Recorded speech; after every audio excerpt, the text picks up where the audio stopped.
But I need to start watching me back. Look up on a John boy. You go around thinking you're bleeding Superman and what happens? Boom, you're gone. That's not gonna happen to me. The first season of Love Hate was very uneven, but it had good characters and a solid basis to build a good show on, and that starts with the second season. Everything the first season did well is done better with this season. The show has more room to breathe with the 6 episodes compared to the first season's 4, and I think this confirms that the weaker elements of the first season were due to these constraints. Things have more consequence in this season. For example, in the first season a shipment of drugs is brought in. The only strife is sorting a different garage. After that it's distributed, and then everyone has a party. There's 2 drug shipments in this season. One is busted while being mixed, which leads to court cases and a shooting, and the second one is partially impounded. There's still a party, but someone gets shot. Old characters are dumped and the new characters introduced are all mainstays, and the show is better for it. When I first watched the show, season 2 was my favourite, but I wouldn't say that now. In spite of all it has going for it, the show hasn't fully arrived yet. While everything new that's introduced is to the show's benefit, there's still a bit of dead weight that carries over from the first season. While there's 1 or 2 aspects of the writing that I'm not so keen on, almost everything about this season that I dislike is a carryover from the first season. Where's sexy Rosie gone to?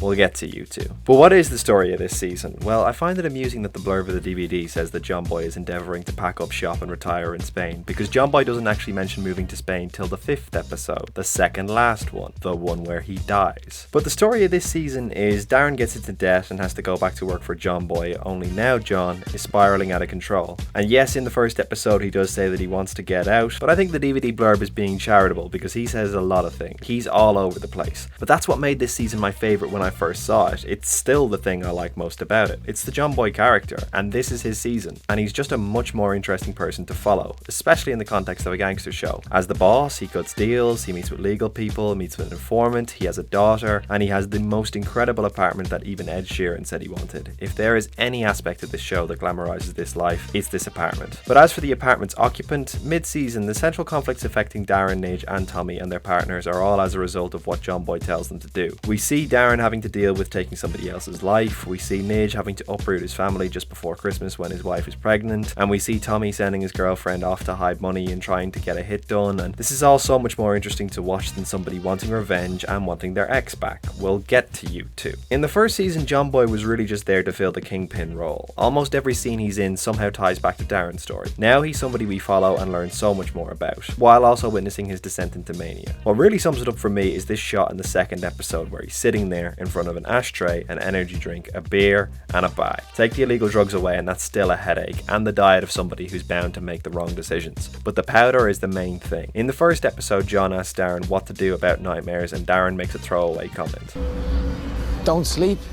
But John has something to stop him from sleeping, alright. He's surrounded by the trappings of wealth, and none of it's enjoyable. I think what best encapsulates it is a man who has a pool table in his own living room, just dumps his computer onto it and sits there watching CCTV, looking for a ghost. Things get so bad that in the 4th episode, Nidge won't do lines with him, and you can see he thinks John is taking it too far. And this is Nidge, the man who 3 episodes earlier kneecaps somebody because he can't get intimacy from his wife. And John Boy's scenes are greatly bolstered by the absence of Huey, although Huey looms large over the proceedings because John Boy spends most of his time locked away in his apartment doing lines underneath this gigantic painting of a Last Supper of him, Huey, Michael Collins, JFK, Jimi Hendrix, Bruce Lee, Bob Marley, and Biggie and Tupac, and this is just perfect. This is exactly what a youngish man from Dublin with stupid amounts of money would get done. You see it all the time with those really crap posters of mashups of gangsters and surrogate father figures. They're awful, but people buy them. Huey, while being kinda tedious to watch, was a stabilizer for John because he held himself in contrast to him. John didn't go too mad because Huey was enough crazy for the both of them. With Huey out of the picture, John's either unhinged or frightfully lonely, or in the company of someone who makes him feel alone. Debbie, the first of many new characters introduced this season. Who would an unpleasant gangster who doesn't get out much date? A drug addict who looks good on his arm. With one exception, every scene John Boy and Debbie share, he shows his contempt for her, or even just his disinterest. He even gets annoyed at her crying over him being shot. But who else would date him? This season we see John Boy has a daughter, Kaylee, and while we never see a scene with her mother and him together, the way they both respond to one another over the phone just says it all. She knows exactly what he's like and she's sick of him before he even enters the room. As for Debbie, she will consistently toss away any form of dignity to get a fix. But if you look at the scene where Debbie asks John for money, or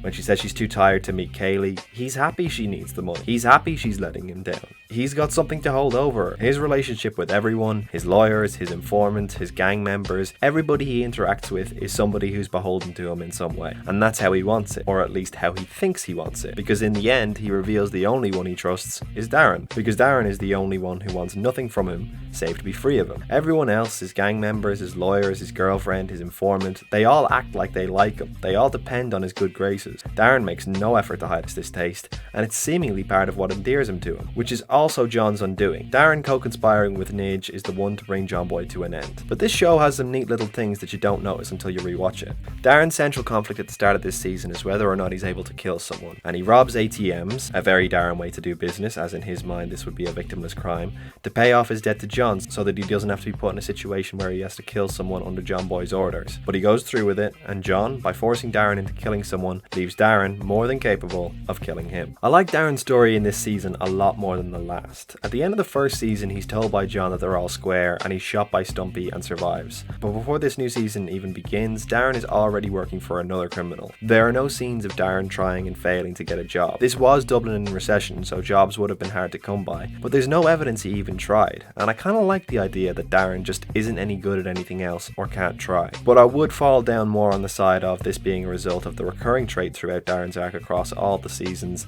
this man has piss poor judgment. It was stupid to go back to work for a criminal, it was stupid to borrow €30,000 from him, and it was stupid to jeopardise it by killing his dog to protect someone, and it becomes worse in retrospect when you see who he was protecting. Luke is somebody who is difficult to watch. I have to look away every time he engages in self-harm and kills the swans, but I find him and his story so interesting, and it feels very Irish. Now, I've no doubt this happens all over the world, but so many of us have experienced meeting someone who has just been dealt so many bad cards in their life, and they may not present well socially, and sometimes they say the wrong things, and you might not have the greatest of chemistry with them, but their heart is seemingly in the right place and you feel for them, and this would perhaps be what makes Darren keep him around. But Darren doesn't know where to draw the line, and he brings this man into his sister's house, jeopardizing her and her kids. Darren means well, but this person is a danger to themselves and others and needs help. And while Darren showing someone like this kindness is one thing, a woman like Mary being even vaguely decent just goes to Luke's head, and he begins stalking her. I like that little moment where she gets him to help him with preparing the dinner. She might think she's making him feel at ease, giving him something to do so he's not feeling like an imposition, but she wouldn't even have this man in her kitchen if Darren hadn't brought him in. And Mary's judgment isn't that great either, mind. She dates a man she doesn't even like. Between seasons, she lets Darren pay for €30,000 worth of jobs around the house, even though surely she must have some idea where the money's coming from. But perhaps the greatest aspect of her poor judgment is when she more or less asks Darren to have Luke killed, and after seeing his missing poster and it dawns on her what happened, we never see her with Darren again, and her cutting off of him is instrumental in Darren's descent in the third season, and that all comes back to Darren protecting Luke, and Darren getting into debt and the things he's made do is also crucial in destroying his other connection to a normal life, Rosie. I wasn't a fan of Darren and Rosie in the first season, but in this season I like it more in some ways and think it's worse in another. A benefit to this season is Rosie disappearing. She's gone to England to make a life for herself there, and they are trying to be friends. It's after her departure where Darren is flung into debt and at John Boy's beck and call is ordered to kill Stumpy. This eats Darren up and John Boy twists the knife. After the iconic scene where Nidge presses Darren that this has to be done. There's no way out for you in this, Darren. Straight up, there's no way out. I wouldn't bullshit you. You have to do it, and that's it. You don't do it, whenever happens, happens, and you're thinking, I'm in all this shit because of what? Because of Stumpy. I'm telling you, Darren, you're fucked if you don't do this. Fuck knows what'll happen, but I swear to God it'll happen. And you'll have pissed it all away. John Boy says it was no skin off Darren's back, he didn't have to do it, and gives him €2,000. This leads us to one of the best scenes in the whole series, where Darren goes to visit Stumpy's mother. He has not thought this out. It's an awful idea. He's sitting there trying to comfort her while being incredibly uncomfortable himself. He's looking at the baby pictures, he's wincing at the idea of her making him a cup of tea. He tries to give her the money that was paid to him for killing her son. This literally is love and hate. He despises Stumpy, loves Rosie, he has no ill will to the mother, he feels for her. We the audience feel for her, because while season 1 Stumpy is an awful character, in the early part of the second season we see him with his mother and he's a different person, and I just love these scenes because when we sit down to watch Love Hate again, in our mind we're in for scenes like this. There's some little Dublin City Council bollocks in his traffic light box and we're taking a piss! But then you get stuff like this and it's so dour. As much as I dislike the Darren Rosie Stumpy story in the first season, but when you get to stuff like this, kinda redeems it. But as for Darren and Rosie themselves, she is thankfully absent for 3 episodes, half the season, and then the music kicks in like the Jaws theme.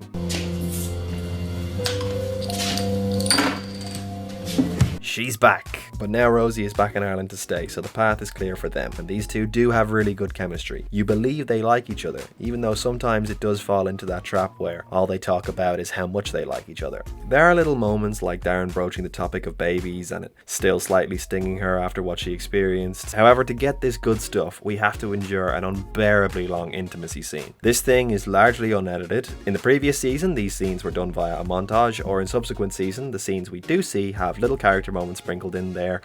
You were in the top 10. If not higher.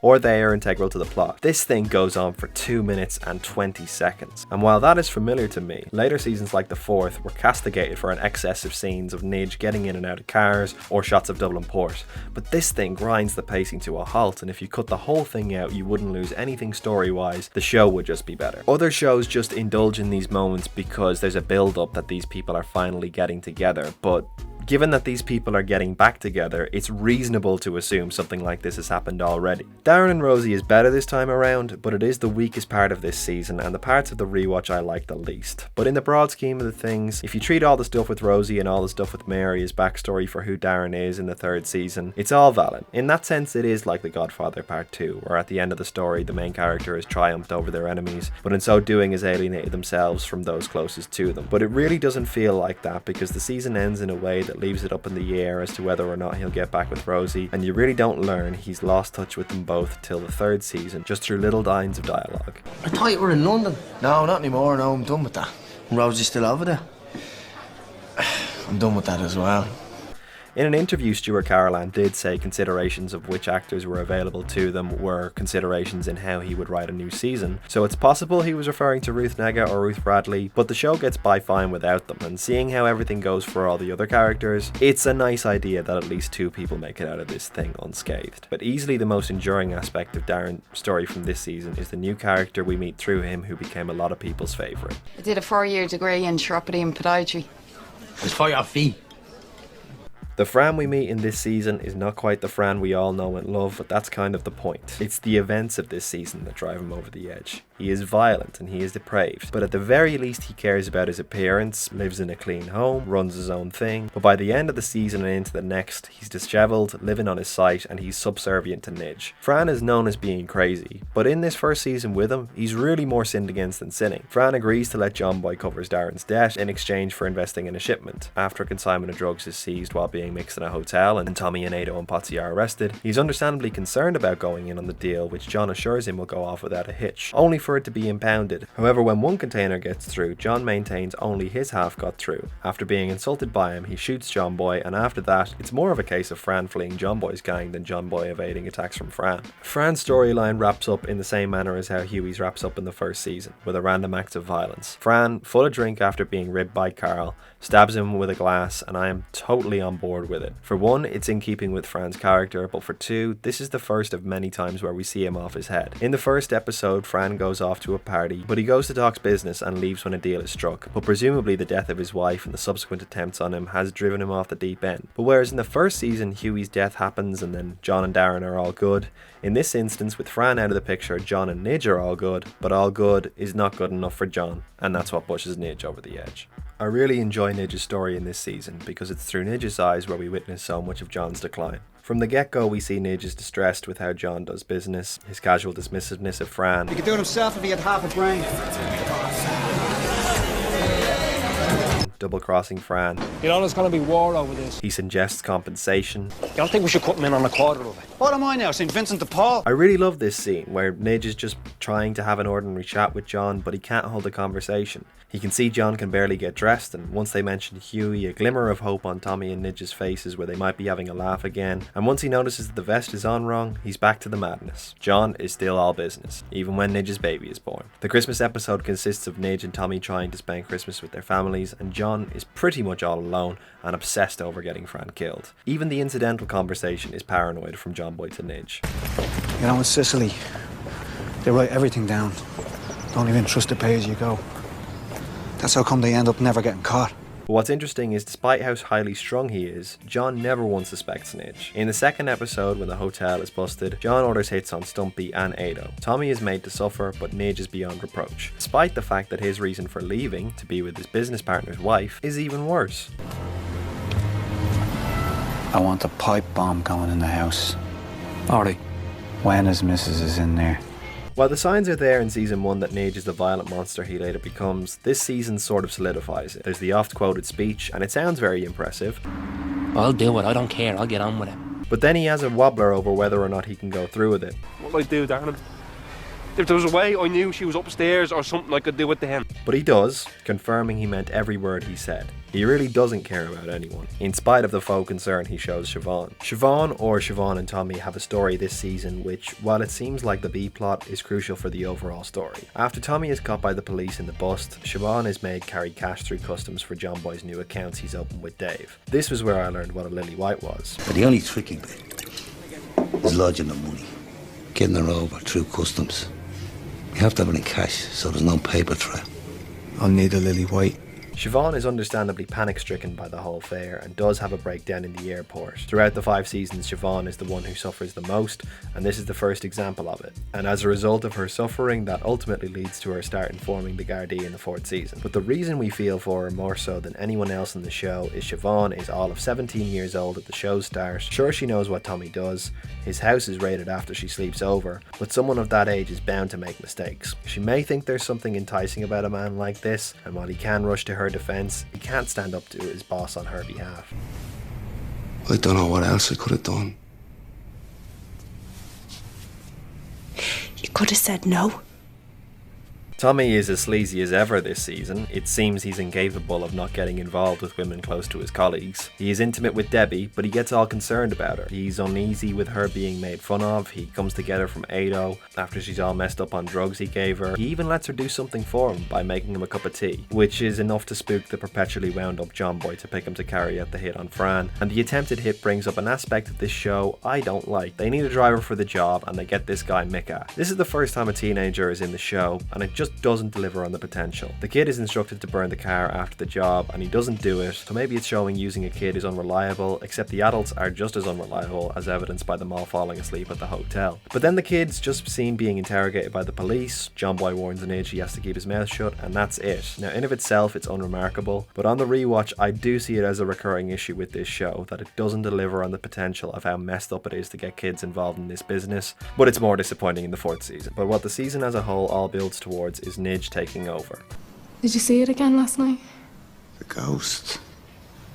And then in the 5th episode, Nidge replays the CCTV to see John standing there. John was looking at his own ghost, and now Nidge is in his place. Which, when you're rewatching it and you know how it ends, that's neat. But it's pretty cool considering at this stage, Stuart Carolan didn't know the ending. The pieces are put in place for Nidge to take over when John changes his legal guy from Pat to Dave. John now has all his account information in a little black book, doesn't do as good of a job of hiding it as he thinks he does, and now Nidge is in command. And while this season showed Nidge's unhappiness with how John did things, the subsequent seasons show Nidge making a lot of the same mistakes. But you can see it even in this show. After they kill Luke to stop him from stalking Mary, Nidge contemplates killing Darren. With Luke out of the picture, Darren is the only one who knows Nidge co-conspired to kill John, and you can see Nidge contemplating it. And then, with himself installed as the kingpin, we get the only season that ends on something resembling a happy ending, where Nidge is delighted playing his Xbox. But if you're binge watching this show, it unravels for him within minutes from this moment at the beginning of season 3.